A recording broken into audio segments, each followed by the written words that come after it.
an la ilaha illallah wahdahu la syarika lah wa asyhadu anna Muhammadan abduhu wa rasuluhu la nabiyya ba'da.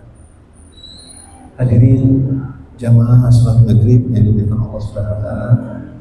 Seperti disampaikan tadi di awal salat, rasanya pada malam hari ini bersama kita akan melanjutkan lagi kajian kitab yang sejatinya tadi dimulai oleh kami yang akan menyampaikan materi, yaitu Bapak Ustaz Haryanto dengan materi kitab Adabul Mufrad.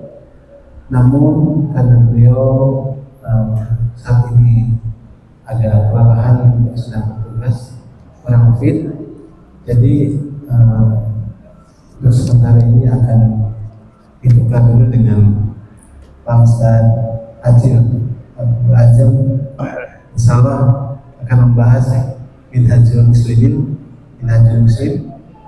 Begitu, mari sama-sama kita buka kajian ini dengan sama-sama kita bacakan basmalah. Bismillahirrahmanirrahim. Dan selanjutnya kepada Pak Ustaz Ajil dan bersilakan Ustaz. Jazakallahu khairan pada Pak Didi. Bismillahirrahmanirrahim. Assalamualaikum warahmatullahi wabarakatuh. Waalaikumsalam. Innal hamdalillah nahmaduhu wa nasta'inuhu wa nastaghfiruhu wa na'udzu billahi min shururi anfusina wa min sayyiati a'malina. May yahdihillahu fala mudilla lahu wa may yudlil fala hadiya lahu. Asyhadu an la ilaha illallah wahdahu la syarika lahu wa asyhadu anna Muhammadan 'abduhu wa rasuluhu la nabiyya ba'da.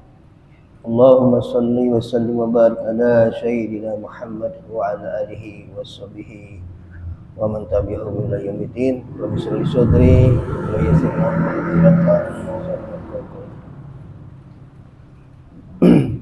Amma ba'du. Bapak-bapak dan ibu sekalian yang dimuliakan Allah Subhanahu wa taala, tidak bosan-bosannya saya di sini mengingatkan secara pribadi dan bapak-bapak secara umumnya untuk selalu meningkatkan rasa syukur kita kepada Allah Subhanahu wa taala. Karena sampai saat ini Allah masih memberikan kesempatan dan waktunya kepada kita untuk menambahkan amal soleh. Karena tidak semua orang diberikan kesempatan atau peluang. Maka ketika kita diberikan peluang seperti itu, kita maksimalkan, kita optimalkan, karena kita tidak tahu kapan kejadian, setelah kejadian ini kita masih hidup atau tidak. Ketika kita diberikan kesempatan dari Allah Subhanahu wa taala, maka kita maksimalkan, optimalkan untuk beribadah kepada Allah Subhanahu wa taala. Inilah rasa syukur kita kepada Allah ketika Allah memberikan waktu dan peluangnya untuk memudahkan kita berbuat kebaikan. Bapak-bapak dan ibu sekalian ya. Jadi Allah itu tidak memberikan semua peluang atau kesempatan kepada semua manusia. Ternyata orang-orang yang dipilih oleh Allah Subhanahu wa taala, ya, ketika kita dipilih sebagai hambanya untuk mengamalkan soleh, untuk berbuat amal soleh, maka kita harus bersyukur. Apa rasa syukur kita kepada Allah Subhanahu wa taala? Kita harus meningkatkan rasa ketakwaan kita, ketaatan kita, dan memperbaiki ibadah kita kepada Allah.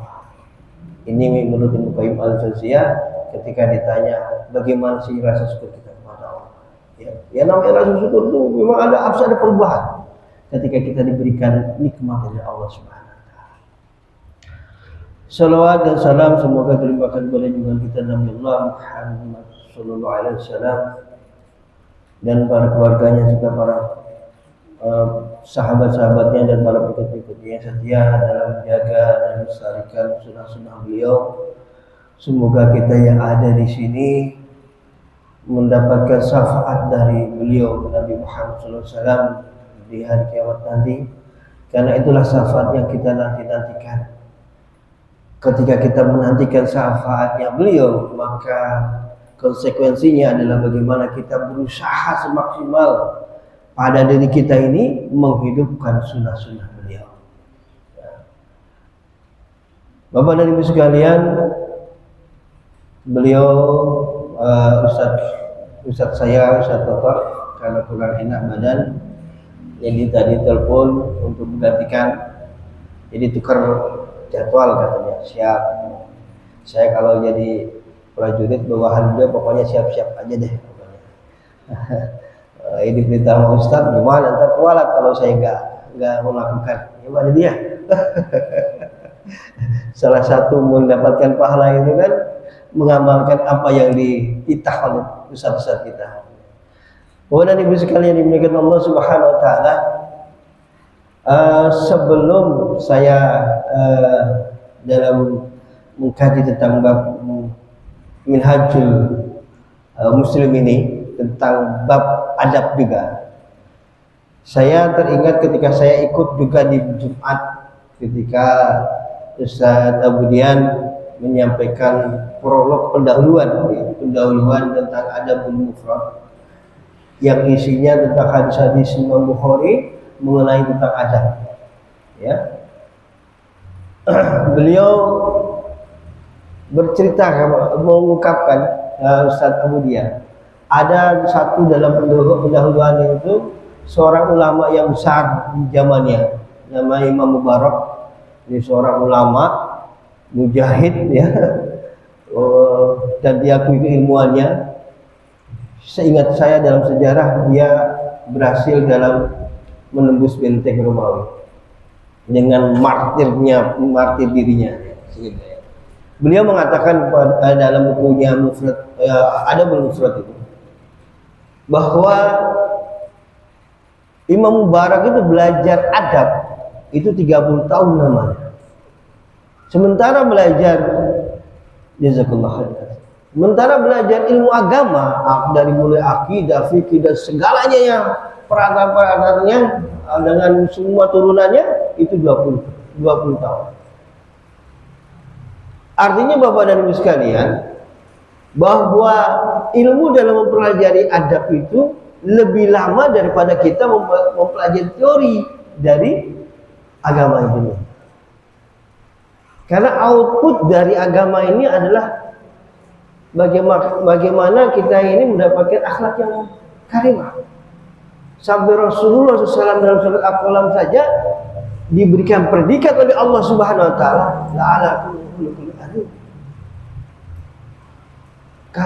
kamu itu adalah orang yang punya akhlak yang sangat luhur.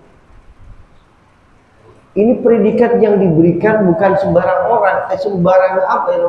Ini Sang Pencipta yang memberikannya, bukan makhluknya, tapi Sang Pencipta memuji Rasulullah SAW dengan akhlak yang mulia. Adab yang diberikan, dicontohkan Rasulullah itu, itulah yang perlu kita tiru. Imam Mubarak mempelajari ilmu adab itu 30 tahun dibandingkan dengan ilmu.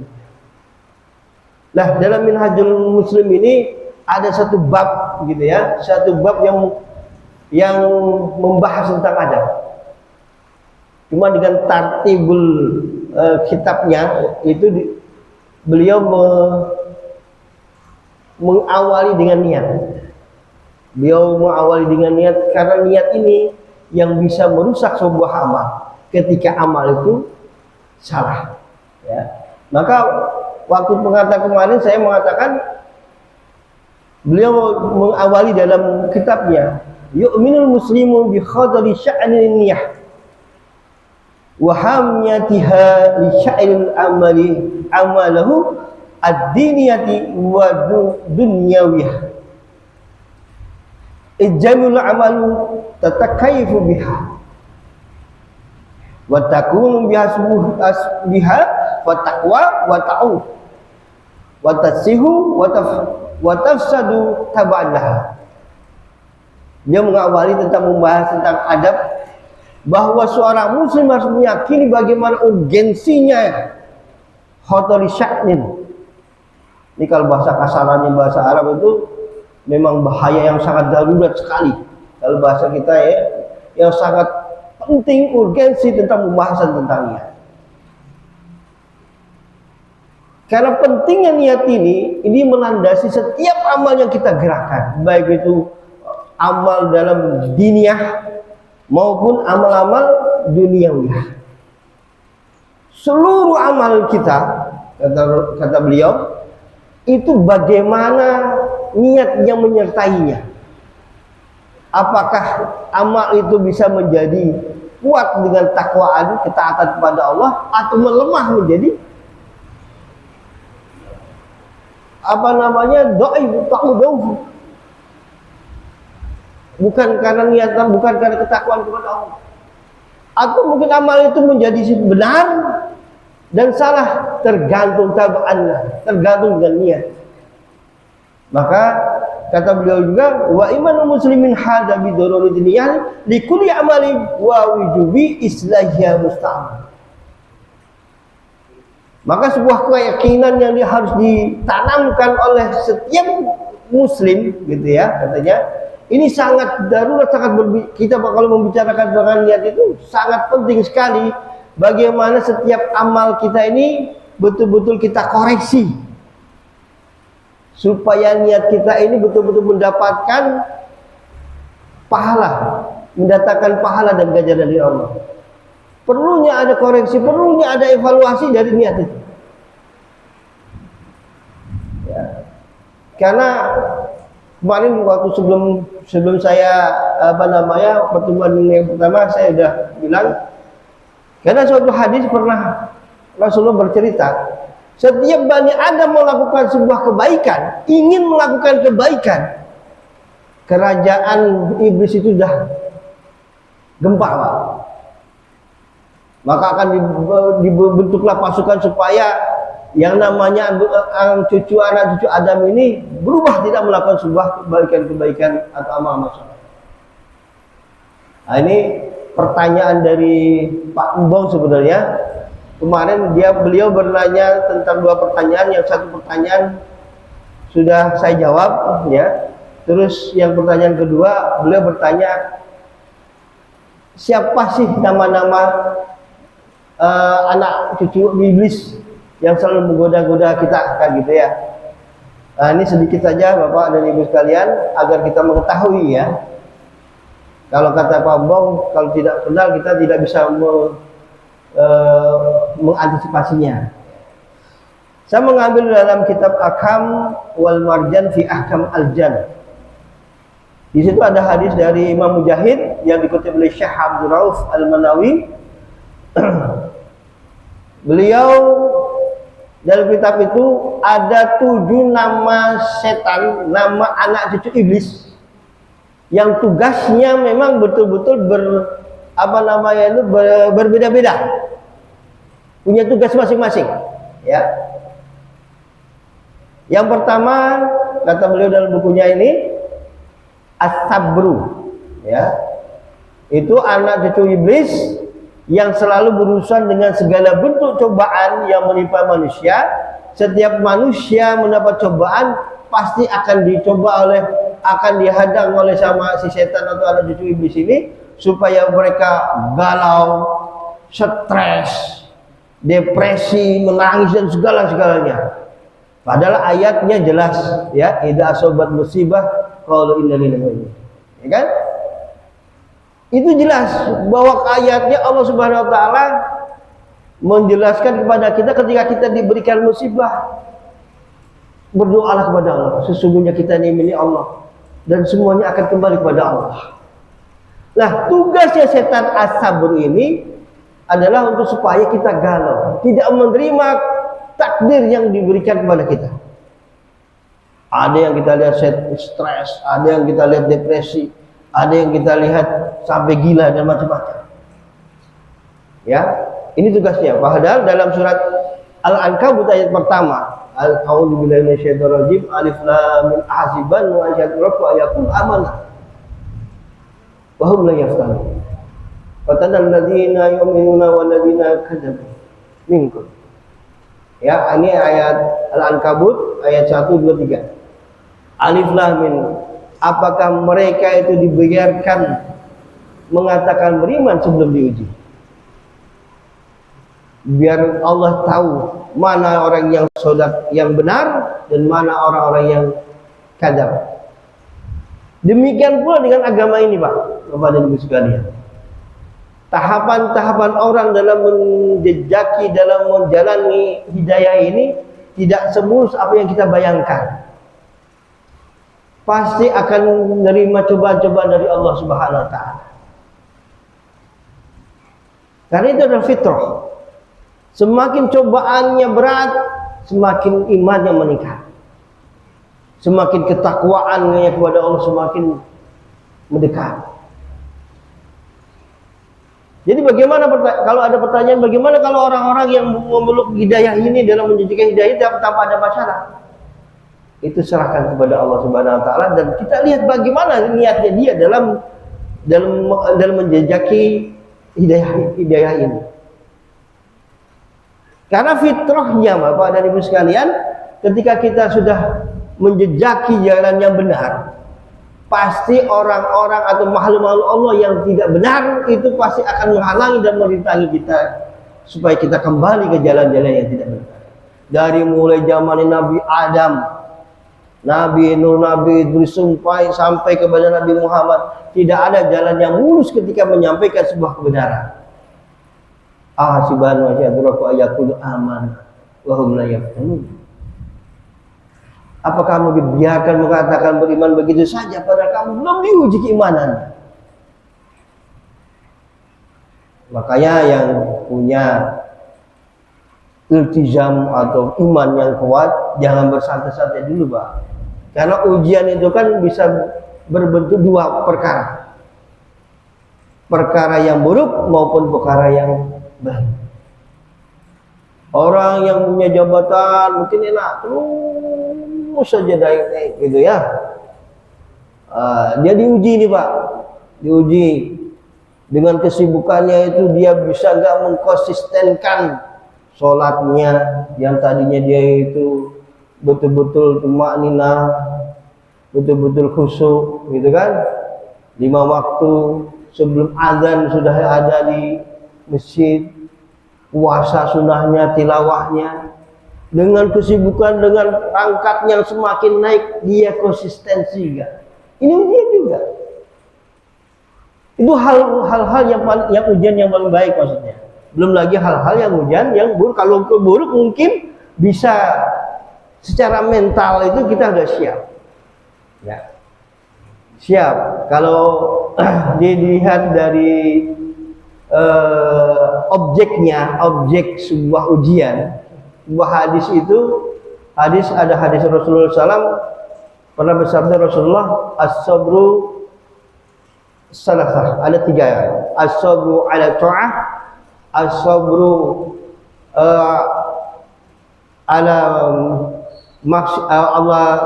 maksiyah, as-sabru ala ta'ah, as-sabru ala maksiyah, as-sabru anil maksiyah, as-sabru ala musibah.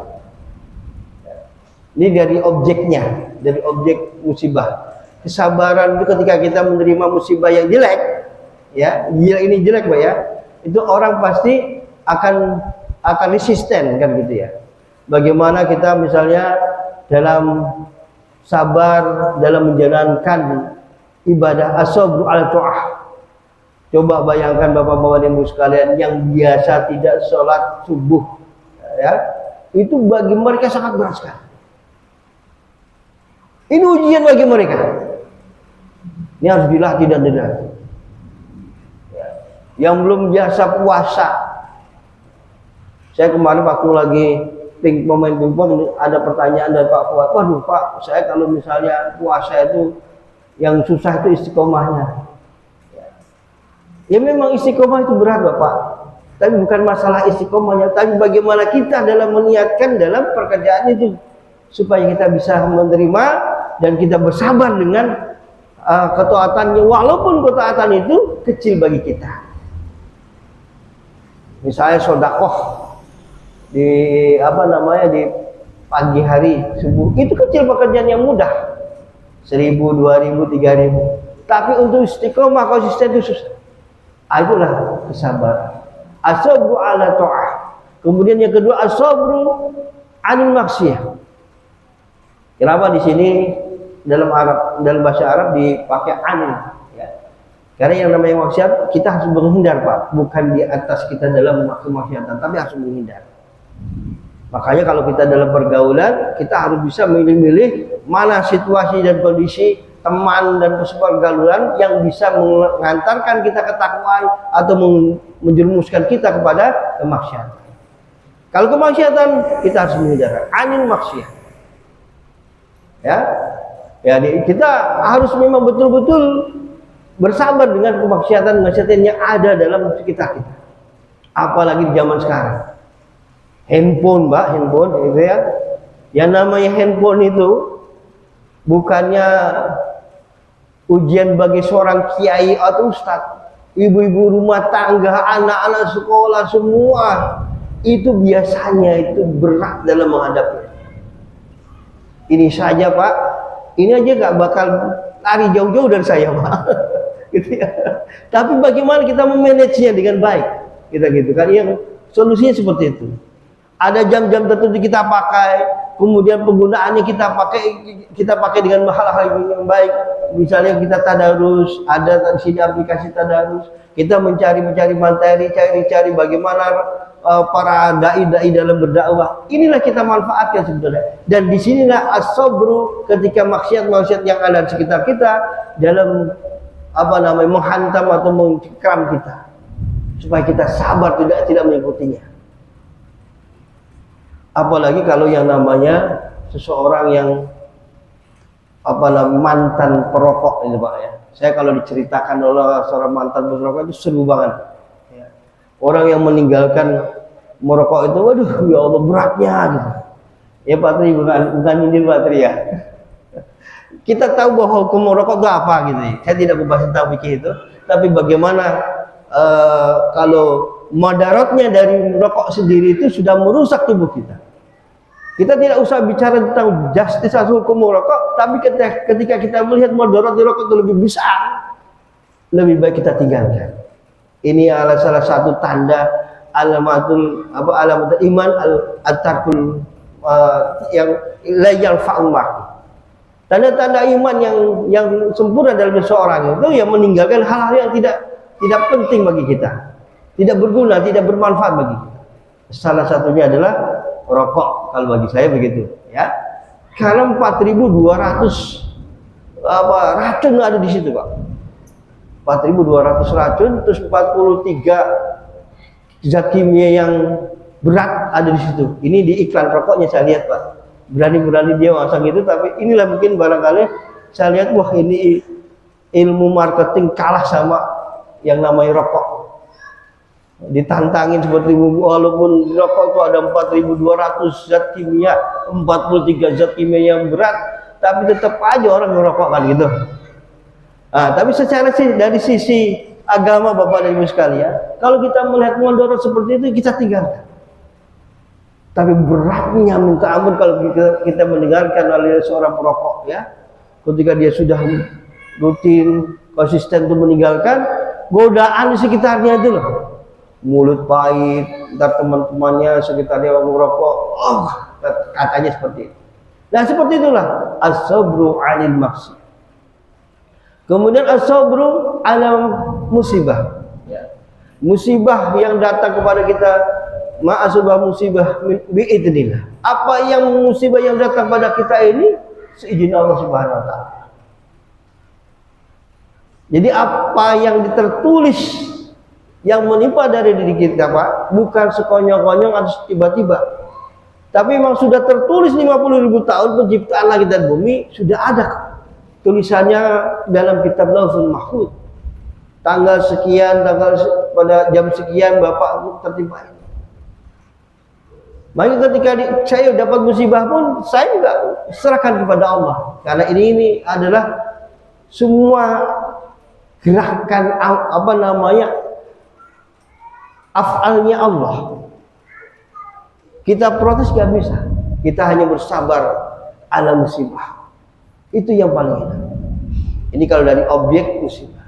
Kita kekurangan ekonomi, serahkan kepada Allah. Karena yang namanya rezeki itu Allah yang memberikan, yang menghinakan, dan yang kita mendapatkan ya dari Allah Subhanahu wa taala. Ya. Nah, di sini Bapak dan Ibu sekalian, yang tadi kembali lagi ke tadi Pak, yang namanya setan itu as-sabru itu membuat manusia itu supaya putus asa dalam masalah ini. Ya. Agar dia supaya murtad kembali. Karena dalam misalnya dalam tekanan ekonomi kita lihat di pinggir-pinggir kota Bapak dan Ibu sekalian, bagaimana kita bersaing dengan misionaris-misionaris itu, mereka itu tertujunya kepada orang-orang yang memang secara ekonomi kurang. Ya, kita bersaing kunjungan dengan membawa makanan begini, mereka datang lagi. Terus apalagi di lokasi-lokasi gempa itu Pak ya, lokasi bencana biasanya kelihatan banget antara kita dengan mereka dalam istilahnya dalam menyelamatkan akidah saudara kita, mereka menghantam akidah saudara kita. Nah, ini termasuk teman-temannya as-sabr, karena mereka akan memurtadkan saudara-saudara kita. Gitu. Yang kedua Bapak dan Ibu sekalian, anak iblis yang kedua adalah al-a'war. Ya, al-a'war namanya al-a'war, dia bertugas untuk di bidang apa namanya ini? Persekan lah, hubungan jenis. Ya. Ya, gitu. Ya, hubungan jenis.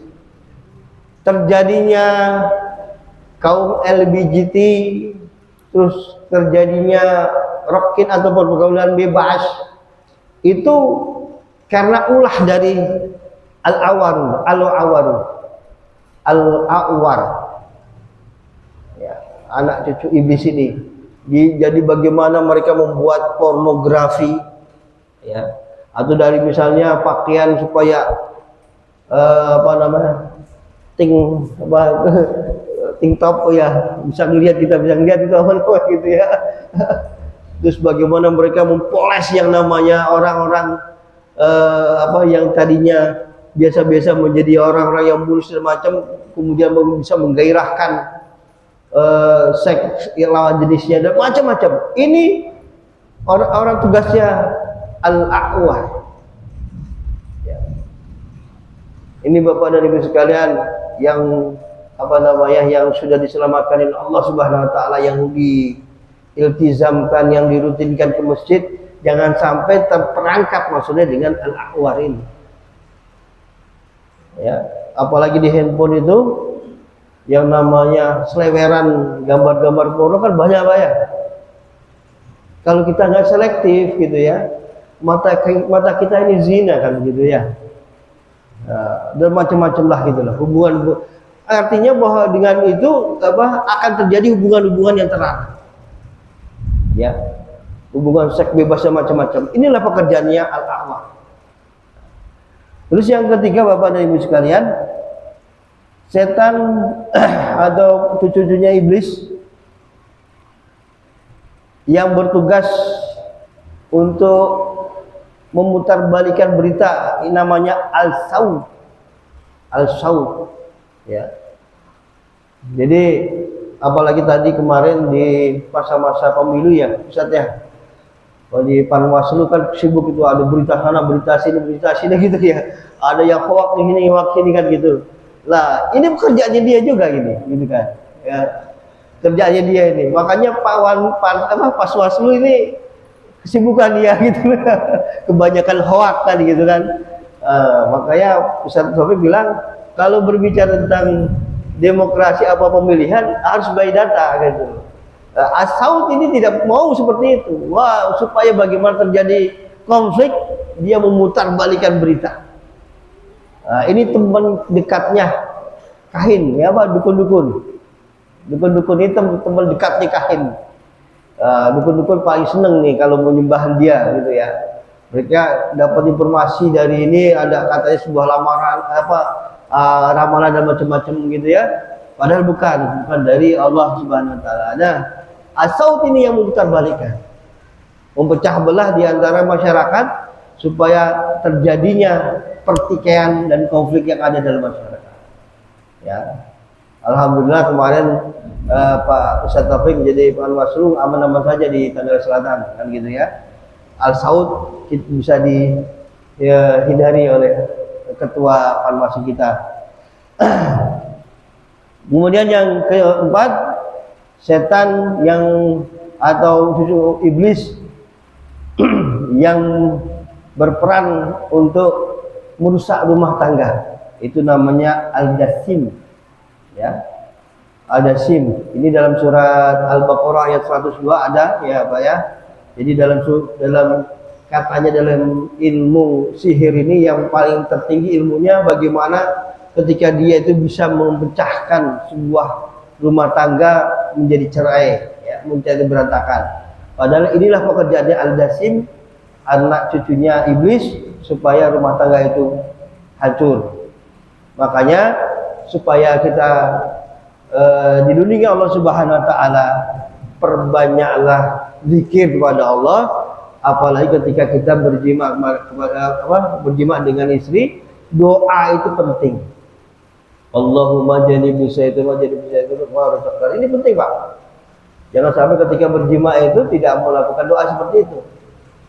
Ya. Makanya kalau ada syarah, ada penjelasan doa ini, penjelasan dari ulama doa ini, ketika kita melakukan hubungan badan dengan istri tanpa ada doa ini, anak kita lahir itu selalu digoda oleh syaitan. Apal Pak ya doanya Pak ya, Allahumma janibi syaitan, kan apal orang tiap hari hampir ya. Terus juga Bapak dan Ibu sekalian, untuk menjaga keharmonisan yang paling gampang kita lakukan sebelum kita masuk rumah itu, mau kita dari mana saja, dari pergi, dari kerja dan macam-macam, jangan lupa memberikan salam kepada ahlul rumah kita, ahlul bait kita. Ketika kita lupa mengucapkan salam, al-jasim ini menyertai kita dan akan mempelajari.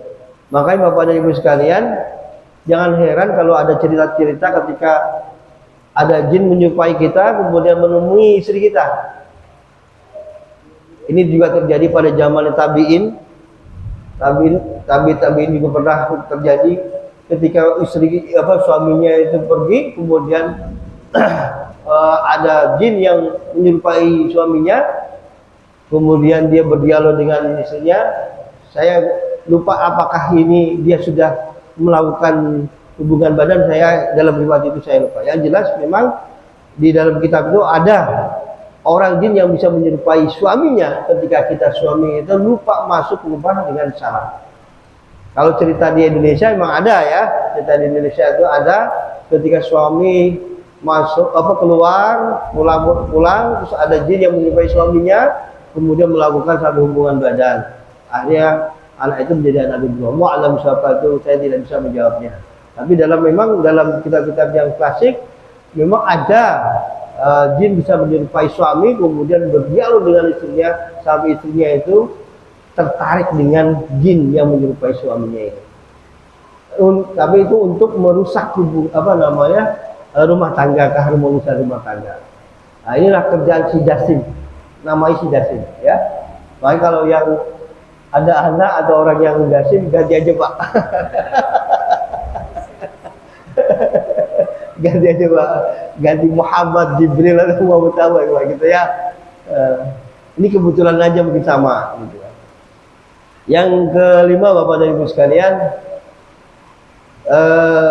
setan atau anak cucu yang bertugas untuk bagaimana dalam pasar itu terjadi penipuan, itu namanya al-zalambur. Al-zalambur, dia ini anak-anak cucu iblis, setan, jin ya, yang memang mangkirnya, tempat tinggalnya itu di pasar-pasar. Maka Rasulullah SAW itu kalau mau masuki pasar pasti berdoa ya, untuk terlindungi dari hal-hal seperti ini, penipuan dan segala macam-macam. Nah inilah pekerjaannya setan Pak, az-zalambur ini. Kemudian yang keenam, Bapak Ibu sekalian, al-walhan. Nah, ini anak cucu iblis yang selalu membisikkan rasa was-was terhadap manusia, ya, was-was, kegelisahan dalam kehidupan. Maka Bapak dan Ibu sekalian, ada sebuah doa yang dicontohkan oleh Rasulullah SAW kepada kita, yang Rasulullah itu sering merutinkan dalam kesehariannya baca doa ini. Mungkin sering juga Bapak dan Ibu sekalian mendengarkan doa ini.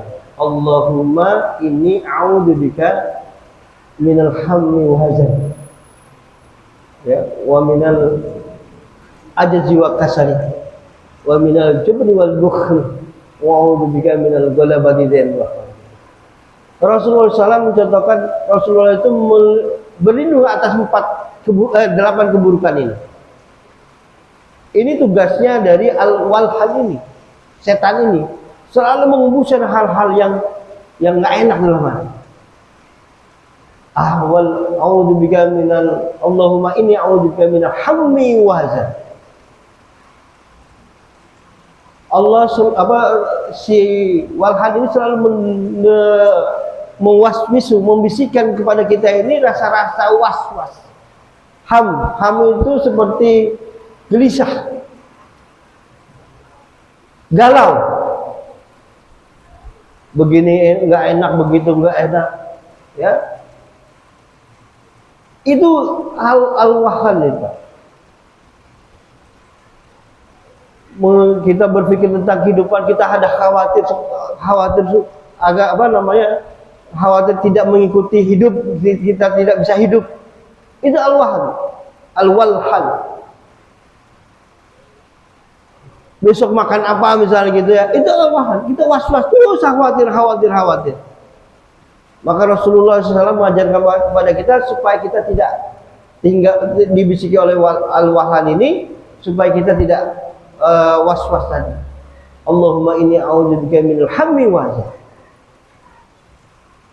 hazan, kesedihan. Setiap musibah yang menimpa kita itu membuat sedih terus berlarut. Akhirnya kita tidak bisa bergerak. Kalau bahasa kita sekarang itu move on, ya, karena kesedihan yang terlalu lama sekali kita tidak bisa move on. Ini al-walhan, karena dihantui dengan kesedihan-kesedihan yang ada. Ayah kita meninggal, ibu kita meninggal, itu kan kesedihan Bapak dan Ibu sekalian. Tugasnya al-walhan ini membuat bisikan-bisikan kepada seseorang itu supaya kesedihan ini terus berlanjut sehingga dia tidak bisa move on. Tidak bisa move on. Maka Bapak Ibu sekalian, penting kalau menurut saya doa ini kita lantunkan dalam keseharian supaya kita ini tidak digoda oleh orang-orang setan-setan seperti ini. Karena godaan setan itu tidak terasa, Pak. Dia kalau dalam hadis Rasulullah itu dia akan bergerak di darah tubuh kita, di dalam tubuh kita. Ya. Ada sesuatu hal yang menggerakkan kejelekan, ya itu setan itu, Pak. Maka kita harus banyak berzikir. Rasulullah itu berzikir tiap hari, pagi dan sore. Dan Rasulullah tidak terlepas mulutnya itu basah dengan zikir. Hammi wa hazan, ajzi wa kasali. Rasulullah pun berlindung dari kelemahan-kelemahan, baik kelemahan dari ekonomi, kelemahan dalam tubuh kita, ya, kelemahan segalanya. Kemudian al-kasali, Rasulullah berlindung dari kemalasan. Untuk beribadah malas, padahal jaraknya itu dekat dengan masjid. Belum lagi kita melihat bagaimana perjuangan di Palestina seperti itu. Kita belum apa-apa, baru dikasih nikmat seperti ini, masjid dekat dengan rumah kita, malah saya minta ampun. Mau sedekah juga malas. Apalagi mau berdakwah kan gitu ya. Nah, ini kita berlindung kepada Allah Subhanahu wa taala supaya dari kemalasan itu. Ya. Kemudian al-jubni wal bukhl. Jiwa-jiwa pengecut itu biasanya tidak satria. Ya, Rasulullah SAW itu selalu berdoa seperti ini dan terwujud dalam melatih, memberikan contoh kepada para sahabat-sahabatnya. Setiap dari peperangan dari 83 peperangan yang beliau ikuti itu, sekitar 40 peperangan beliau yang memimpin sendiri. 83 perang Pak Rasulullah. Kalau kita belum apa-apa, kita udah enak sebenarnya. Tinggal berangkat ke masjid, ngaji kita tinggal duduk, disediain kue lagi kan, gitu ya. Kok gitu belum mau juga gitu. Padahal Rasulullah udah dikorbankan jiwa dan macam-macam. Ya, makanya disinilah Rasulullah menghilangkan rasa pengecut itu. Jubun dan bukhl, namanya kikir ya, kikir. Rasulullah kikir ini memang penyakit masyarakat yang bisa merusak tatanan masyarakat ya. Ketika kita kikir rumah orang, harusnya kita bantu pada orang, kita menahan harta kita. Nah, ini jangan sampai. Kemudian yang terakhir Rasulullah SAW berdoa, Allahumma inni a'udzubika minal ghalabati dzin wa qahri rijal. Ya, dari kalahnya kita dengan hutang, terlibat hutang yang tidak bisa sanggup kita bayar. Nah, ini Rasulullah SAW berlindung dengan hal seperti itu. Apakah Rasulullah pernah berhutang? Pernah, Pak. Ketika Rasulullah SAW mau masak makanan, nggak ada sagu untuk menjadikan roti, dia berhutang kepada orang Yahudi dengan jaminan tamengnya ini, baju besinya. Tapi ketika Rasulullah punya uang, diganti.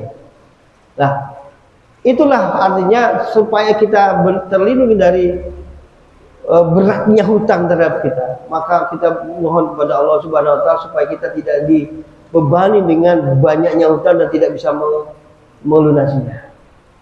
Ya. Kemudian Rasulullah juga berdoa yang terakhir adalah wa qahri rijal. Kekuasaan dari dikuasai diri kita pada seseorang yang zalim. Ini andalan saya, doa saya Pak, ketika saya disarang orang zalim.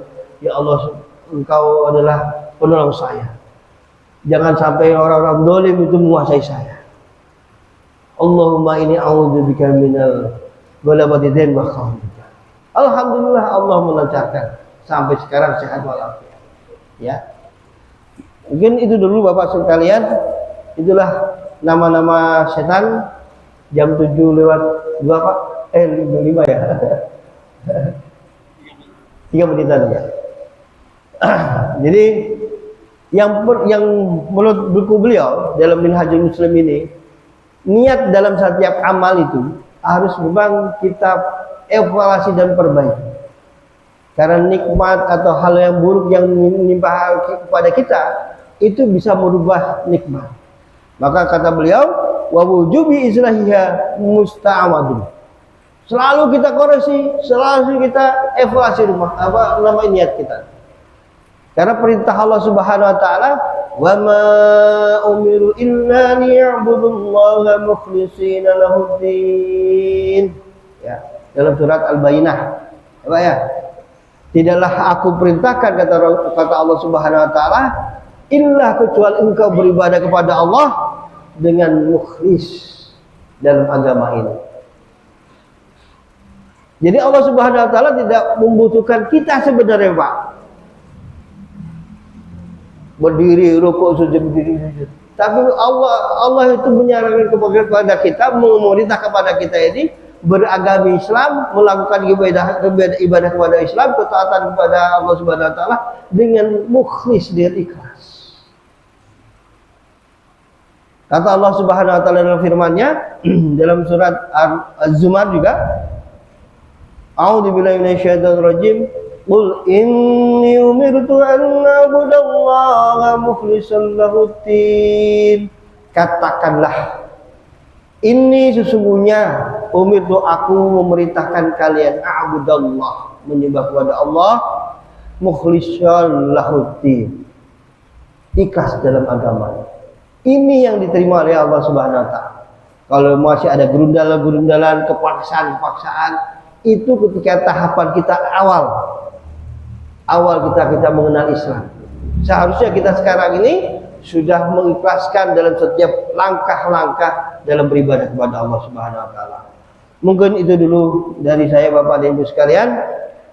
Nanti dilanjut pertemuan selanjutnya yang ada hadis Rasulullah, innamal a'malu binniyat. Dan selanjutnya, karena waktu yang membatasi kita, mudah-mudahan apa yang saya sampaikan ini menjadikan hal rujukan kita dalam setiap amal, dan mudah-mudahan menjadikan motivasi kita untuk selalu mengikhlaskan dalam setiap amal kita atau langkah-langkah kita. Saya mohon ampun kepada Allah bila ada hal-hal yang salah dan kekurangan. Subhanakallah bihamdika asyhadu an la ilaha illa anta astaghfiruka wa atubu ilaik. Khairul kalam, wassalamualaikum warahmatullahi wabarakatuh.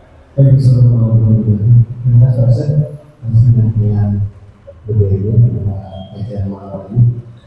Terusnya demikianlah kita terhubungi. Semoga ini menjadi ilmu bagi kita untuk bisa mengamalkannya kepada kita bisa terus. Baik, kita akhiri saja untuk kita mengatakan alhamdulillah. Assalamualaikum warahmatullahi wabarakatuh.